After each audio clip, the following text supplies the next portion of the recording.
Well, this week's MVFC First and Goal podcast, we go behind the mic with the voice of the University of South Dakota Coyotes, Joe Van Goor. Joe, welcome to the show.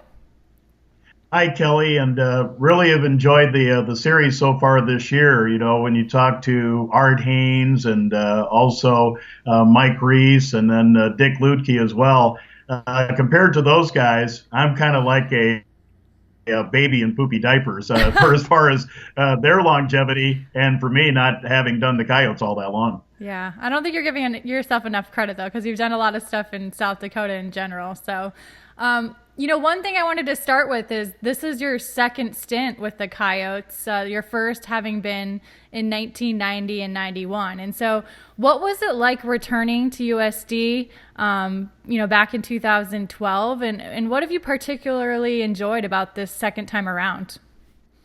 Well, it was kind of a roundabout way where I got to be with the Coyotes again. In 2012, Learfield became the marketing and broadcast arm for USD as well as South Dakota State, here in South Dakota. And they were looking for a flagship station to broadcast USD from. And they had a station in Sioux Falls during the Division I transition from 2008 to 2012. But Learfield was looking for a station to be a flagship. And the station I worked at the time, full-time, Classic Hits 106.3, Vermilion Yankton, did apply to be a flagship. And then the agreement was made with the university. And so officially in January of 2012, got back with the Coyotes. It's been interesting, to be with them, especially at the start of their full eligibility as far as football and men's basketball, which I both do. So it's been fun. The travel for Division I is obviously a lot different than it was in the Division II days back in the 80s and in the 90s and in the 2000s as well. So it's been fun, and it's been interesting at this stage of my career. Joe, you were a state champion basketball player in high school. How did that influence your career path? Well, actually, Kelly, I was sitting at the end of the bench for Yankton High School when we won the State A tournament back in 1978. And I wasn't really a big athlete in high school. I didn't play football. I never got past junior leader football in the 5th grade because I was just getting pummeled at left tackle, so I never played football again. But I did pick up basketball in the 8th grade after, finally getting permission from my mother. But basketball was my main sport in high school, and I was fortunate enough to be on a team that won the state tournament.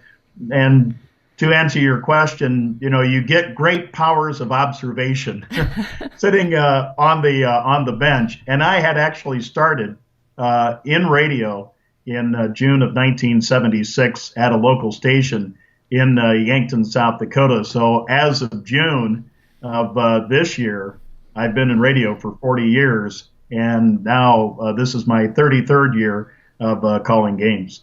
Well, congratulations. That's quite the accomplishment. Well, that's, I had 2 older brothers that were in radio at the time in the late 60s, early 70s, and they both went to the University of South Dakota. Now, my oldest brother is a lawyer. My second oldest brother is a doctor, so I probably took the path of least resistance. So. You and I were talking a little bit ago on the phone that, the Coyotes pulled a major upset over Northern Iowa this weekend, who was ranked 11th at the time. And so you guys won 28-25. Chris Streveler claps the hands. 2-step drop. Now being rushed. Throws. Got to catch. Dakari Carpenter at the 15, the 10, 5. Touchdown! Touchdown, South Dakota! What stands out about that game? And could you consider it Bob Nielsen's first really signature win? At South Dakota, most definitely. You and I had come in with a great running attack with their quarterback, Aaron Bailey, and Tyvis Smith.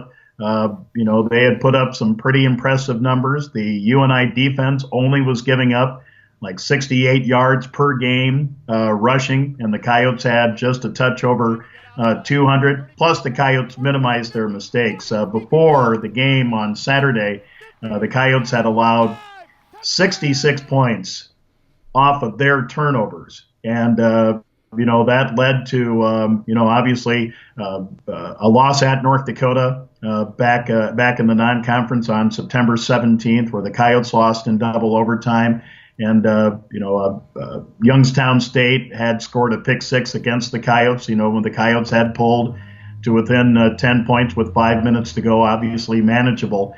But I think the Coyote defense really came to the occasion, especially in the fourth quarter when UNI was just coming down the field, but got a key stop and also got a sack on Northern Iowa's last offensive play to seal the win. Like athletes, many broadcasters have a pregame routine, and I'm curious what yours is on game day. As far as, well, I guess I'm probably one of the few Division I announcers that sets up their own equipment. Oh, okay. And when I started in sportscasting in 1984 and was responsible for that equipment.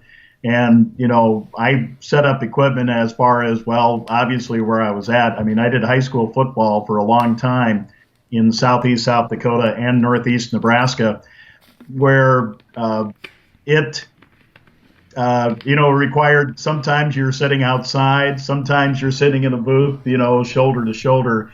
But I like to get to a venue early, whether it's at home or away, and take the time to set up the equipment where it's not going to burn up or anything. And also, the folks at Learfield, like to have you check in with your flagship at least an hour before you go on. Now, here locally, the flagship has a pregame show. Our sideline reporter does a tailgate show before the network pregame.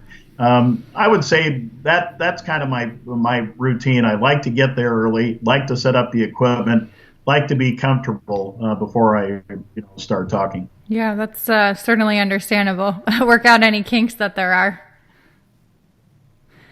Well, you've worked in South Dakota, or nearby at least, for nearly your entire career. And I'm wondering if that's a conscious decision, to stay close to your roots, or just you were really fortunate? Growing up in Yankton, South Dakota, always very comfortable with my surroundings. And, of course, in the outlying area as well, as my sportscasting career started in January of 1984. Always been comfortable. And of course, I've done high school sports and some college sports up until I started doing USD again in 2012. And so I never really had any big, aspirations of moving. I mean, I was just comfortable. People liked my work, and I was able to, make a pretty good living, and still do. Doing sports in this area. Yeah, that's wonderful. You worked with head football coach Joe Glenn for several years before he retired, and now, of course, Bob Nielsen has come in, and his first. He was at Western Illinois last year and was the Missouri Valley Coach of the Year there, and then has come in and is in his first year at USD. How would you describe his personality from getting to know him, and what has he really brought to Vermilion? Well, of course, I'd known Coach Nielsen before. Minnesota Duluth, where he coached in the 2000s, was a member of the North Central Conference. And at that time, covering the Coyotes, or helping cover the Coyotes, I was responsible for getting pregame interviews with the opposing coach. So I had talked to him in the past. And then, of course, for the 3 years he was at Western Illinois, I was able to get pregame interviews with him. Very businesslike. Of course, Coach Glenn, was a joy to work with, no doubt. He's one of those guys that, stand tall, root for your school. But he added that really being involved touch to it. Coach Nielsen has his style of being very businesslike. He brought most of his staff from Western Illinois with him, very professional in their approach. They're taking on, a program that, since transitioning Division One, South Dakota hasn't had really a great record. But I think by evidenced by the win for the Coyotes over Northern Iowa on Saturday, I think you're starting to see the players get the message that hey, this is how things are going to go, and we'll give you the coaching, and we'll see what the result is on the field. So getting to know Coach Nielsen and his staff is still an ongoing deal, but it's a very professional staff, and it's been a joy to try to get to know them and kind of know how they want to do things and which way the program's going. Mm-hmm. Well, my conversation with Joe continues in just a second, but if you enjoy what you are hearing so far on the MVFC First and Goal, check out all the Lineup Media Group podcasts where there's something for everyone: football, baseball, hockey, and plenty of non-sports podcasts too. Now back to the show. I have a picture of you interviewing former NBC news anchor Tom Brokaw, who is from South Dakota and finished up college in Vermilion. What was that experience like interviewing him, and were you nervous at all for the interview? Oh, my. Well, that would have been back in 2012. Tom went to Yankton High School and graduated in 1958, and then, of course, did his undergraduate at USD before moving into television. And, of course, with the rise that he had, first on the Today Show and then being the anchor of the NBC Nightly News, he never forgot his roots.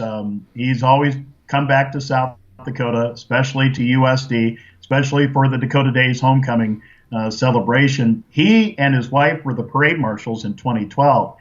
And, of course, I got the wild idea a couple of weeks before the game to contact university relations to see if Tom would consent to coming on the air with us, for a short halftime segment.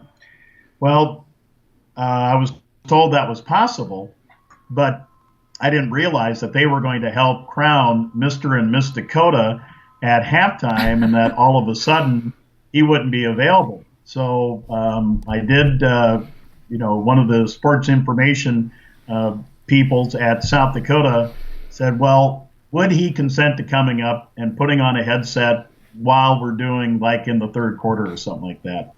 All of a sudden, up the stairs he came, put on a headset, and of course I was, extremely nervous. I mean, here's a journalist of national and worldwide fame, but he was very, very comfortable. I got more comfortable as the conversation goes on. My mother is a huge fan of his. She actually knew his parents when they were living in Yankton back, starting in the late 50s when a nearby dam was being built near Yankton. So, my mother got to hear that interview, and she was just all giddy and excited. And, after having Tom on the air for the entire third quarter, and we were playing Western Illinois at the time, too, and didn't win that game, unfortunately. But it was, something that I was very proud of, and a lot of people let me know that they enjoyed the interview as well. Yeah, that's quite the honor. You announced the Class B State Amateur Baseball Tournament in South Dakota, including, I read, 18 games in 5 days. So what is that change of pace like? Because I believe it includes, calling everything like bingo numbers too. Well, I was a PA announcer. This is my third year of doing, the PA for the State Amateur Baseball Tournament, and it's been in Mitchell, which is about a couple hours northwest of Vermilion in eastern South Dakota. One of the things I kind of branched into when I started working for the stations here in Vermilion that eventually moved to Yankton in 1993 was doing amateur, Legion, and Teener baseball. And baseball is something I kind of found that I had, kind of a knack for. So for years, I had covered an amateur baseball league in southeast South Dakota that included a couple teams from northeast Nebraska, and always would cover their league games, postseason like a district tournament, and 5 teams that advanced from this district to the state amateur baseball tournament. So I was kind of familiar, with the surroundings of the state tournament. And when I cut back from working full time with the flagship in 2012, once in a while I'll help out with games, either high school basketball or football or baseball games. But I found it was a way to, keep connected with amateur baseball in South Dakota, which is really big, and also, keep my connections with the players and the managers and the fans that I've gotten to know over the 20 plus years that I did it. Yeah. Your son, Jesse, who actually played a big part in making this interview happen and getting Skype set up, but he also works for Learfield and the Coyotes Sports Network. And so what is that like, having him heavily involved in the work that you do for USD? Well, it's interesting. He's a 2008 graduate of Vermilion High School and went to a technical school to learn electrical construction and maintenance. He had got kind of that bug working for facilities management at USD during his junior and senior years of high school. But after serving an apprenticeship down south and working here in Vermilion for a manufacturing company as an electrician, he told me in January he came back to South Dakota in January of 2012. Later that year, he goes, well, I'm going to go back to school. I'm going to go to USD. I want to take up marketing and advertising. And, it kind of worked out that he worked his way into Coyote Sports Properties Learfield as an intern. And then when I guess you can call him a salesman or a representative, went on to another property, he was able to go full time, and it's been great. I mean, it's kind of slowed up him finishing school. He'll be done, with school at USD, soon, we hope. But it's really been a joy, to see him grow into, the business from that end of it, because it's just as important as putting a game on the air. The background with marketing and promotions at a school is vitally important as well. I was really interested to see that during USD's football's bye week, you begin what you affectionately call the JVG Bye-Week Mini Tour. And so yes. where did your love of golf come from, and how is the state of your game? Well, the state of my game, I'll get that right out of the way. It's anywhere from bad to mediocre. But I actually started playing golf in the mid 80s when I started my sportscasting career. But as the years went on and the responsibilities became more numerous, I found that I really didn't have a lot of time to play golf. There was times that I would play maybe once or twice a year, because I did have a full-time job and there were, responsibilities with that. But since 2012, I guess actually beginning in 2013, I must have played somewhere around 45 to 50 rounds of golf, which would be probably the most for the past 20 years combined. And, the schedule that I have now, with doing USD and football and men's basketball. Also, we have a small studio and office in Vermilion where I'm on with our morning man on the flagship Monday through Friday from 8:30 to 9:30. And, that at least it gets me awake before 7 o'clock in the morning. For 19 years, I woke up at 4:15 in the morning and commuted either from Yankton to Vermilion or from Vermilion to Yankton. So the schedule that I have allows me to, go out. And I thought, with not much going on during the bye week, and our sideline reporter would usually join me on the bye week mini tour, but he's had surgery on his knee and his shoulder, and so I had to kind of gut it out myself. But enjoy playing golf. Enjoy going to outings around the area, particularly USD ones, which is a great way to connect with, fans and also sponsors as well. have you ever run into the bye week, being so late in the football season? Like, let's say, for example, in November, that the JVG bye week mini golf tour gets jeopardized by weather? Well, no, it hasn't been that way. The bye week has always been in September. I know that football coaches that I've talked to over the years, especially college coaches, they would like that probably sometime in mid to late October. But I think having it in September is great. It does great, as you mentioned, for the bye week mini tour. Yeah, that's very important. Joe, you're very active on social media.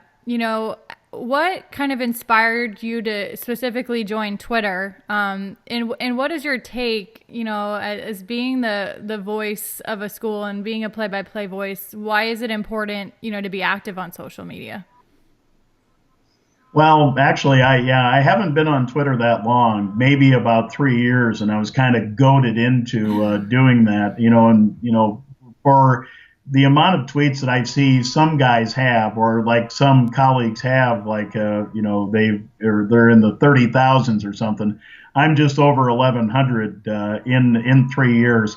I just try to let people know, what we're doing. We have a Monday night coaches show called the Coyote Report in downtown Vermilion, where we talk with football coach Bob Nielsen, and then of course basketball will come in December.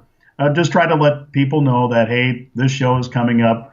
Sometimes when we travel, you say, hey, we're here and we got the game tomorrow. And, also my Twitter account is tied into my Facebook account. So it also lets people know that at least the friends that I have on Facebook, what we're doing and, and promote it that way.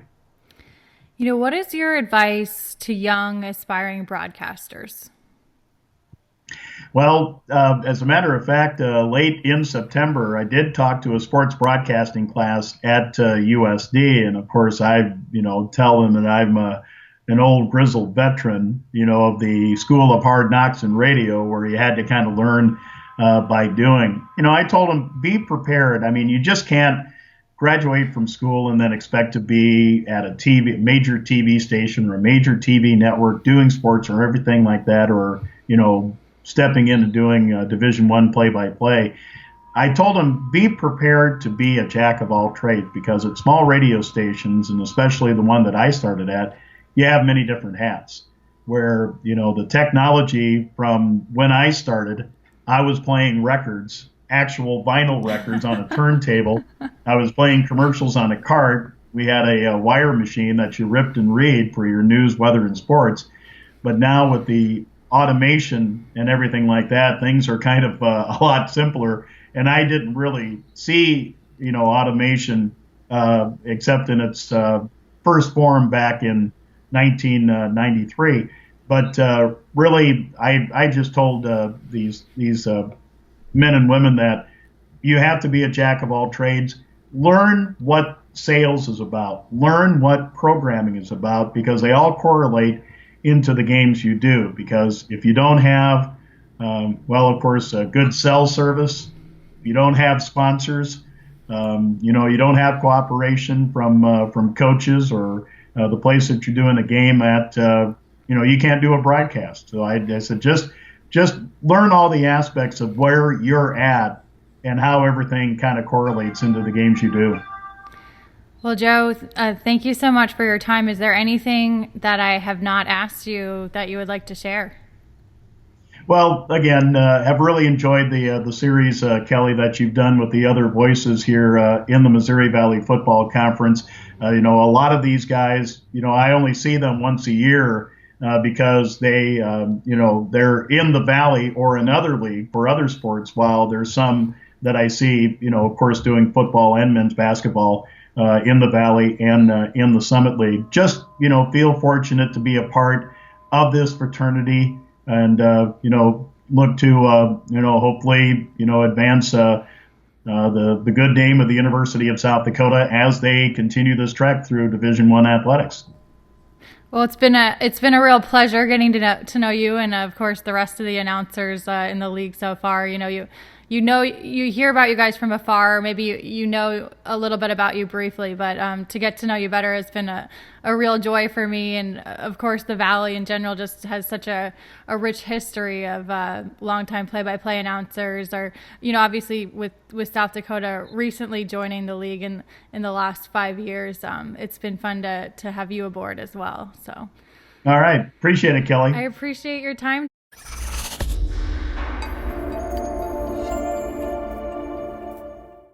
Well, if you like what you heard from Joe Van Goor and our MVFC First and Goal podcast, check out the many other podcasts Lineup Media Group offers. The Not So Fast podcast, For Buddies Talking Sports, is just one of many choices. Head to lineupmedia.fm for more info or to subscribe.